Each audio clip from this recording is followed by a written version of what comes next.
So one observation that I made in the test is you spend very less time on your questions. You should read them, spend more time on the questions and options. So first of all, some general observations on the test. Number one, not spending adequate time on the Okay. question.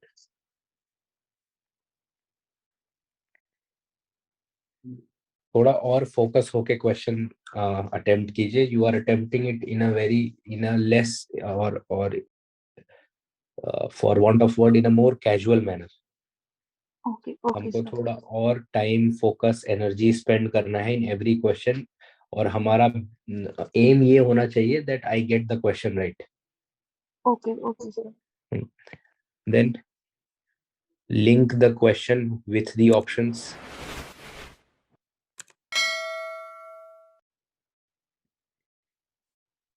जल्दी खत्म करने के कोई extra marks नहीं है. Take your time. Okay, sir. So how to link it? For example, suppose you are having doubt in some question. उसको आप ऐसे Okay. मार्क कर दीजिए. Then go back to that question. ठीक है, उसको इमीडिएटली आंसर में मत मार्क करो जहां भी Okay, sir. डाउट है. हाँ, या जो क्वेश्चन नहीं आते हैं उन पे टाइम स्पेंड कीजिए. टाइम को एग्जॉस्ट कीजिए, क्योंकि आपने टेस्ट में Okay. सारे क्वेश्चन तो किए नहीं. हाँ, sir. तो जो क्वेश्चन छूटे हैं लास्ट मिनट तक उसको करने की कोशिश कीजिए. ठीक है, sir. है ना. हाँ. देखिए, even I will tell you an experience of one of my friends. How does even 0.33 or 0.66 marks matter? One of my friends, now he's into service. He teaches CSAT also in IS Academy. So he got 107.66. The cutoff was 108.33, something like this. Matlab he lost by 0.66 marks. Yes. And that is because in hurry there was a question on fundamental duty. उसको उन्होंने incorrect mark कर दिया. He marked it as fundamental DPSP. So Okay, sir. इतना simple question जो है उन्होंने जल्दी जल्दी में, क्योंकि उनको question आसान दिखा, एक लाइन का question था, 4 ऑप्शन थे, फटाफट उन्होंने कर दिया. हाँ, सर, मेरे साथ भी ऐसा है, सर. हाँ. So हमको ऐसी गलती को रोकने के लिए I have to make this part of my process. Okay, sir. That is, I have to be very religious in attempting the paper. Religious means you have to be absolutely concentrated, absolutely focused. दिमाग कहीं और नहीं जाना चाहिए. हर question को attempt करने के लिए every possible effort has to be made. ठीक है, sir. Okay. Now let us see the questions in which you have doubt. Hello guys, before we start with the discussion, we just want to inform you that we have launched a very special and unique type of program which is called Excel Mains through the previous year's questions. In this program, we are going to cover the entire syllabus of GS paper 1, 2, 3 and 4. The philosophy behind this program is we are going to cover the syllabus not randomly but just by using or referring the previous year's questions themes, and the themes are extracted from the last 40 years of previous year's questions. There will be a live discussion, there will be a answer writing with the mentors, and the second program is the intense answer writing program which is called Samachar Wani Plus, in which there will be a weekly classes on 10 topics which are extremely important from the UPSC mains and prelims point of view. There will be an answer writing, there will be a questions given after each and every class based on those 10 topics. So even if you are a beginner, this is a good opportunity for you to begin with the answer writing. For any further queries, or if you wish to talk with a mentor, if you have any doubts, please drop us a message on the number given below. Thank you. How many did you attempt? 18, sir. 18. Many of them have gone wrong also, है ना. Yes, sir. थोड़ा सा test, although I will say this test was difficult, है ना. Okay, sir. So but still इतने मतलब हम at least we could have got a respectable score of 10-15 marks even if we did not know, although I will agree that this test was slightly difficult. Okay. Okay. Which of the following statements will be true if inflation in the economy is increasing? If inflation is increasing, what will be true?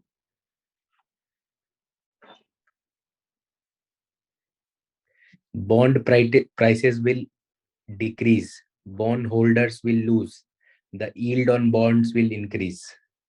Now, what is the relation between inflation and bond price? ये direct तो नहीं दिया है NCERT में.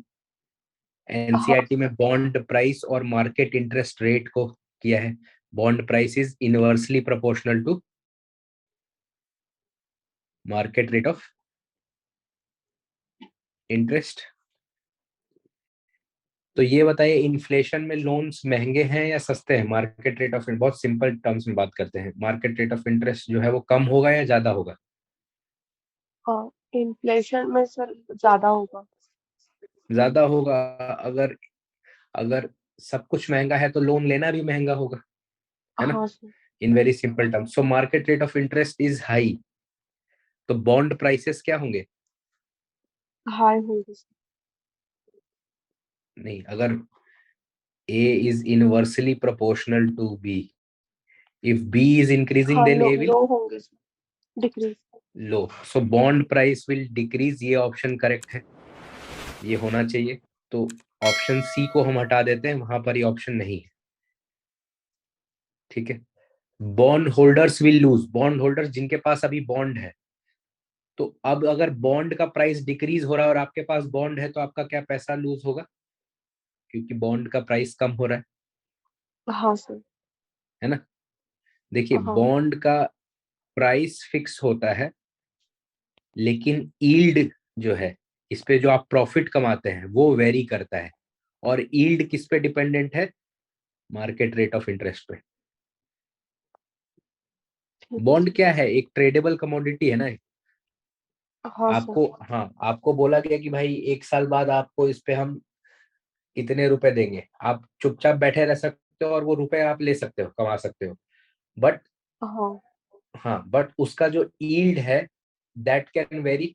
जो ये तो fix yield हो गया कि आप इतने रुपए आपको इसका मिल जाएगा, प्रिंसिपल और इंटरेस्ट, है ना? अच्छा. बट जो आपकी स्पेक्यूलेटिव थी, जो आप इससे कमा सकते थे, या जो इसका प्राइस है, that can very because of market rate of interest. तो जो बॉन्ड होल्डर्स हैं अभी, वो लूज करेंगे क्योंकि बॉन्ड का प्राइस नीचे जा रहा है. सो हाँ two sir. Is also correct. Two option में होना चाहिए. The yields on bonds will increase. हाँ, this is interesting now. yields जो है बॉन्ड पे इंक्रीज करेंगे. अब एक बात सोचिए कि अगर बॉन्ड का प्राइस कम होता जा रहा है, पहले ये मान हाँ लो सर. 100 रुपए का था, अब ये कम होके 90 रुपए का हो गया. अगर अब आप खरीदेंगी तो has your yield increased? Yes sir. हाँ, so in that sense it is written, answer is D. तो yes, it was a slightly difficult question, but ये बॉन्ड और इसको जो है इस तरह से समझना पड़ता है, लिख के चेक करना पड़ता है, दाम ऊपर नीचे करके देखना पड़ेगा, तभी इसका रिलेशन समझ आ पाएगा. इसी ठीक है सर. से फिर डिपेंड, इसी से रिलेटेड कॉन्सेप्ट है लाया गया है, तो उसको लिख के समझिए. Okay sir. Now coming to the next question, this question is asked in UPSC also. US federal bank का इंटरेस्ट रेट से रिलेटेड क्वेश्चन उन्होंने इस साल पूछा था, है ना? हाँ sir. Price of government securities. Government securities क्या है? First of all, what are government securities? Government treasury bills. Government treasury bills. What kind of instruments are they? Are they equity? Are they bond? Sir bonds only. Bonds ही हैं. ठीक है. हाँ. So price of government securities. So first of all, you have correctly identified कि government securities किस तरह के instrument है. Government हाँ सर. securities will be, हाँ, influenced by which of the following. पहला है repo rate. तो हमको बस सिक्योरिटीज से ये समझना था कि ये एक डेट इंस्ट्रूमेंट है या बॉन्ड है.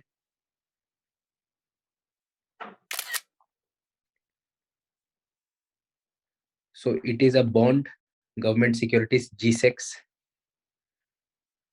अब बॉन्ड होने की वजह से it will be inversely proportional. Its price will be inversely proportional to market rate of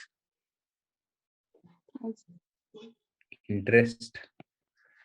So now first is repo rate. तो repo rate अगर ऊपर नीचे जा रहा है तो बॉन्ड का प्राइस ऊपर नीचे जाएगा, because repo rate will definitely affect the market rate of interest.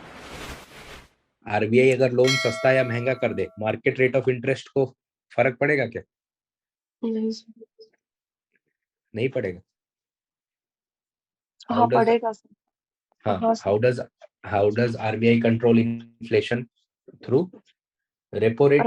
repo rate को अगर RBI ने बढ़ा दिया, so banks will be getting money at a higher interest. तो बैंक्स आपको भी लोन महंगा देंगे या सस्ता देंगे? महंगा देंगे सर. महंगा देंगे. So market rate of interest has increased, bond prices will decrease. Reverse भी हो सकता है. So yes, definitely government securities will be affected by repo rate. 1 होना चाहिए ऑप्शन में, तो मैंने ऑप्शन 2 हटा दिया जिसमें 1 नहीं है.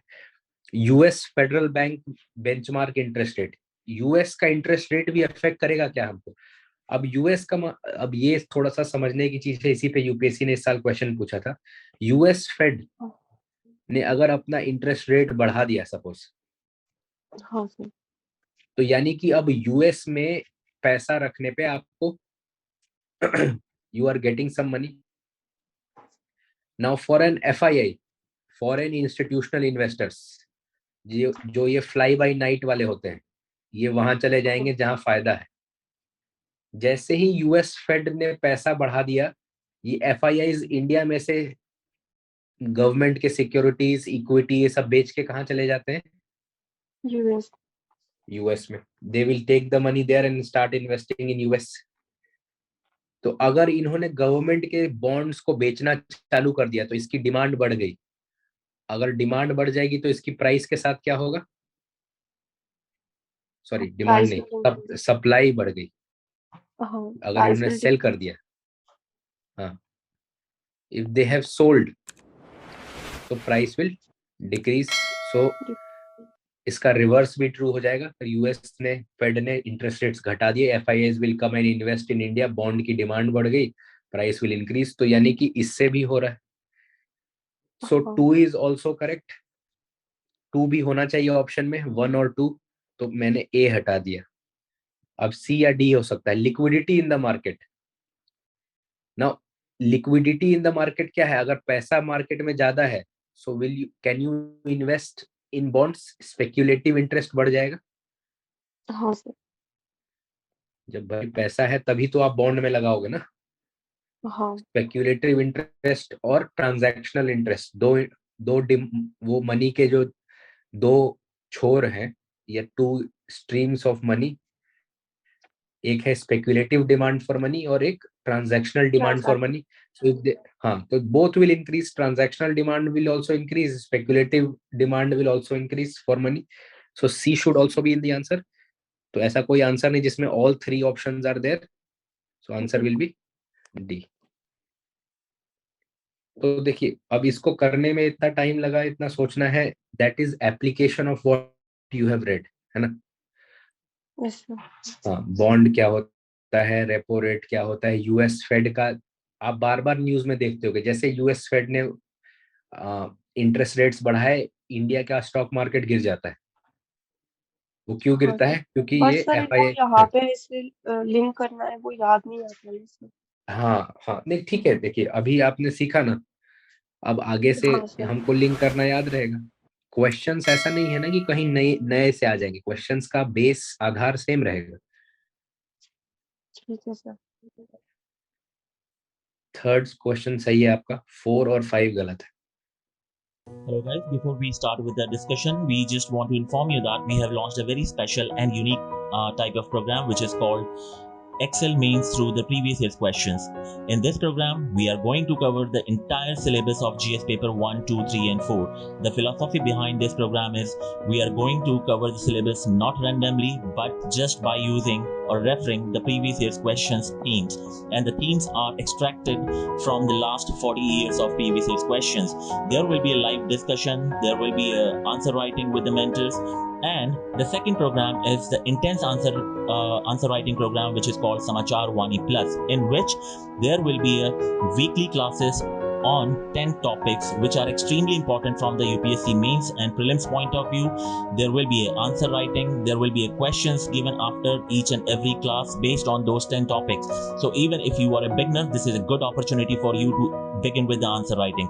For any further queries, or if you wish to talk with a mentor, if you have any doubts, please drop us a message on the number given below. Thank you. Consider the following. Currencies and coins are fiat money. Currencies do not have intrinsic value, but coins have. Currencies and coins are legal tender.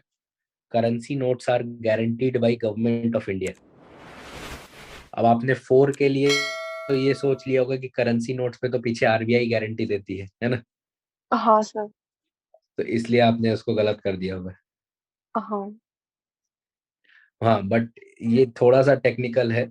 इसमें क्या है कि as per the RBI act all currency notes are guaranteed by the government of India. So I can understand ये generally अगर हमने वो नहीं पढ़ा हो ये 1934 वाला आरबीआई एक्ट के प्रोविजंस, हाँ सर। तो ये गलत हो सकता है। इस गलत को मैं आपको I will not penalize you for this because generally we read और common sense भी कहता है और पीछे लिखा भी होता है, मैं धारक को अगर मान लो 500 रुपए का नोट है तो 500 रुपए अदा करने का वचन देता हूँ, है ना? हाँ आई सर। प्रॉमिस टू पे द बियरर ₹500। नीचे सिग्नेचर किसका होता है? आरबीआई का बटन। आरबीआई गवर्नर का। तो हमको लगता है कि भाई नहीं ये तो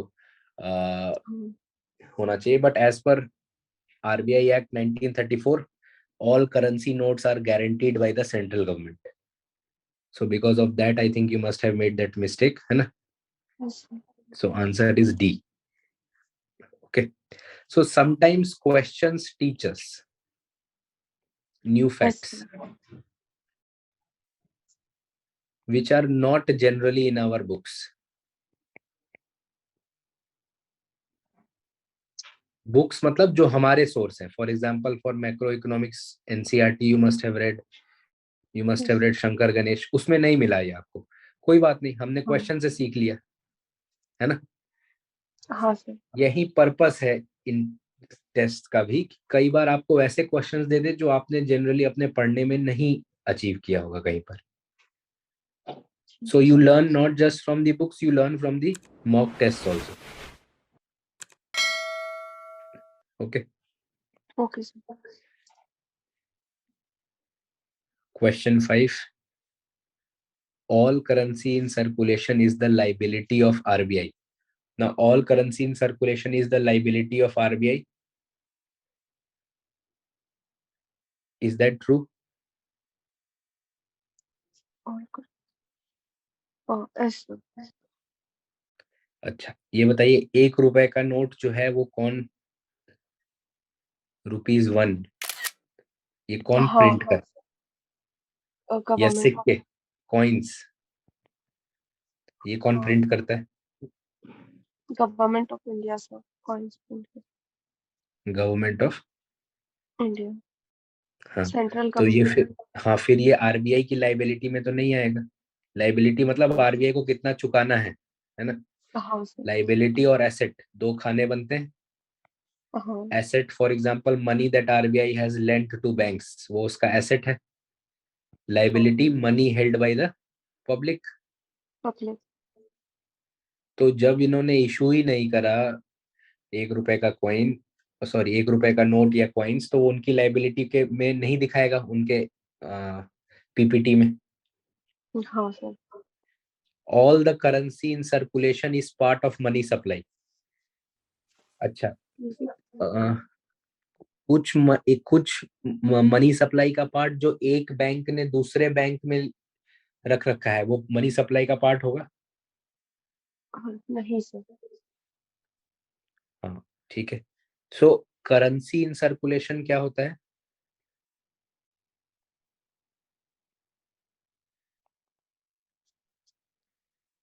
जो मनी सर्कुलेट हो रहा है इकोनॉमी। हाँ, currency with public and currency with bank. अब इसमें से कुछ करेंसी होगा जो एक बैंक ने दूसरे बैंक में रखा होगा. हाँ sir. Is this part of money supply? या सिंपल सा नो. मान लीजिए फॉर एग्जांपल जो स्टैट्यूअरी रिक्वायरमेंट्स है CRR, हाँ सर. वो मनी सप्लाई का पार्ट होगा? हाँ सर. नहीं नहीं सर. नहीं होगा. ठीक. So statement 2 is also not correct, 1 is also not correct. 1 और 2 को हटा दिया तो या तो नन होगा या 3 होगा. Notes and coins are circulated in the economy through RBI.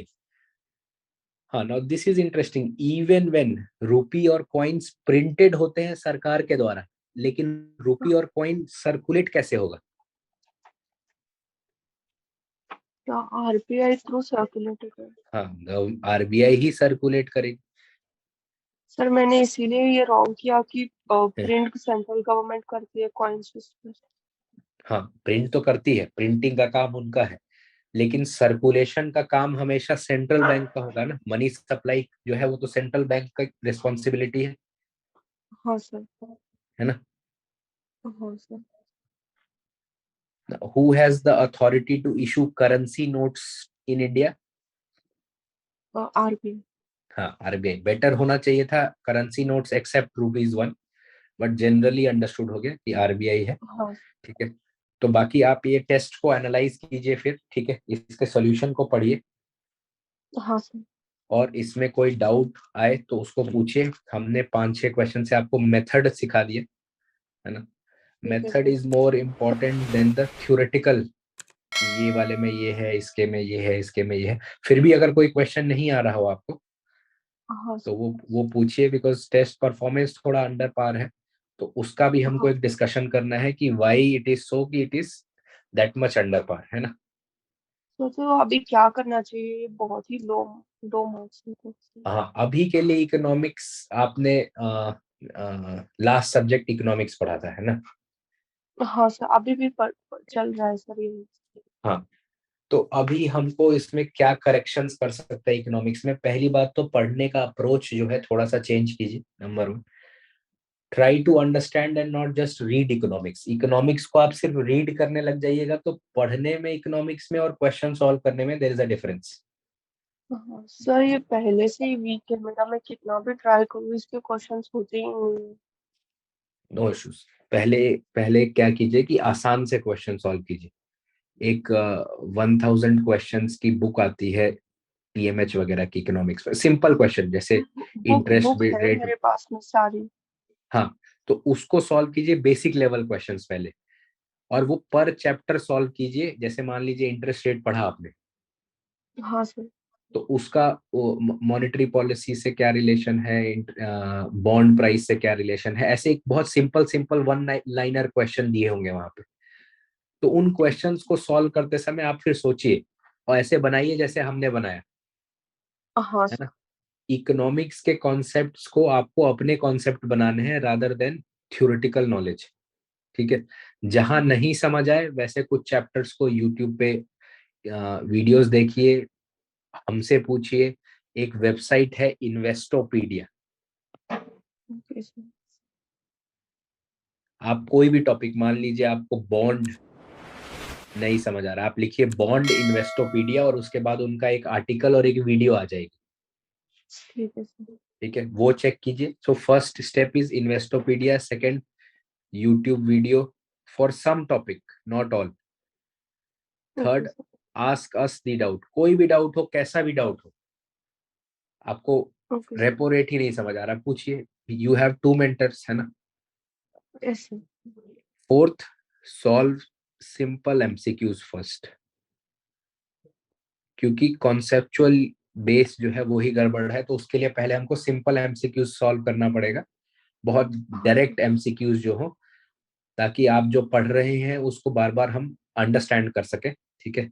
Final thing, ठीक है sir. Understand economics, not read. ठीक है सर. ठीक है, ये अप्लाई कीजिए. जो भी प्रॉब्लम है then get back to us. Sir, हाँ, सर फिर मैं और एक बार पहले से पढूं क्या सर? हाँ, स्टार्ट कर मतलब इस लीजिए शुरू हिसाब से. से तो शुरू से आंसर स्टार्ट कर. सॉल्व ही नहीं सर. नो इश्यूज, आप दोबारा स्टार्ट कर लीजिए. देखिए, time is not a constraint if concepts are being built. Time तब इशू हो ओके सर. जाता है जब कॉन्सेप्ट्स जो है वो भी नहीं है, और आप टाइम भी नहीं दे रही हैं, तब एक इशू होता है. आप नहीं पढ़ रही हैं तब इशू होता है. जब हम कॉन्सेप्ट्स के ऊपर टाइम स्पेंड कर रहे होते हैं, that is not a wrong utilisation of time. ठीक है सर. हाँ, ठीक है. हाँ sir. Okay Akshata. Hello guys, before we start with the discussion, we just want to inform you that we have launched a very special and unique type of program which is called Excel Mains through the previous year's questions. In this program, we are going to cover the entire syllabus of GS paper 1, 2, 3 and 4. The philosophy behind this program is we are going to cover the syllabus not randomly but just by using or referring the previous year's questions themes, and the themes are extracted from the last 40 years of previous year's questions. There will be a live discussion, there will be a answer writing with the mentors, and the second program is the intense answer writing program which is called Samachar Wani Plus, in which there will be a weekly classes on 10 topics which are extremely important from the UPSC mains and prelims point of view. There will be a answer writing, there will be a questions given after each and every class based on those 10 topics. So even if you are a beginner, this is a good opportunity for you to begin with the answer writing. For any further queries, or if you wish to talk with a mentor, if you have any doubts, please drop us a message on the number given below. Thank you.